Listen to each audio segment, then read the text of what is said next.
లక్ష్మీనరసింహవారి 20వ అధ్యయన బ్రహ్మోత్సవాల భాగంగా ఈరోజు 3వ రోజు ఉదయం పంచామృతాలతో స్వామివారికి ఫలపుష్పాలతో అభిషేక కార్యక్రమం జరిగింది. ఆ తదుపరి 7 గంటలకు నిత్యారాధన, ఆరగింపు దీపగోష్ఠి మరియు 10 గంటలకు నిత్య హోమంలో భాగంగా శ్రీ సుదర్శన నరసింహ హోమ కార్యక్రమాన్ని నిర్వహించడం జరిగింది.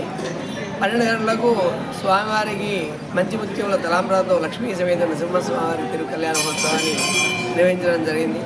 ఈ సందర్భంగా దేవాలయ కమిటీ వారు భక్తుల వరకు అన్ని ఏర్పాట్లు కావడం కూడా జరిగింది. మన ఈ ప్రత్యేక కార్యక్రమానికి ముఖ్య అతిథిగా శ్రీ డాక్టర్ కవంపల్లి శ్రీనాయ్ గారు మానపల్లి నియోజకవర్గ శాసనసభ్యులు వారు కూడా విచ్చేయడం కూడా జరిగింది. వారు కూడా ప్రత్యేక పూజాకర్మలో పాల్గొనడం కూడా జరిగింది. అలాగే ఇంకా అన్నదాన కార్యక్రమాన్ని కూడా దేవాలయ కమిటీ వారు ఏర్పాటు చేయడం జరిగింది. అలాగే సాయంకాలం 6 గంటలకు నిత్య హోమము, 7 గంటలకు కుంకుమ పూజ కార్యక్రమాలు ఉంటాయి. రేపు యథావిధిగా 10 గంటలకు శ్రీ సుదర్శన నరసింహ హోమ కార్యక్రమము, 12 గంటలకు పూర్ణాహుతి కార్యక్రమము, నిత్య పూర్ణాహుతి, సాయంకాలం యథావిధిగా 6 గంటలకు హోమ కార్యక్రమము. చివరిది అయినటువంటి సోమవారం రోజున రాఖీ పౌర్ణమి సందర్భంగా బ్రహ్మోత్సవాలలో చివరి రోజు ఈ కార్యక్రమాలు జరుగుతాయి.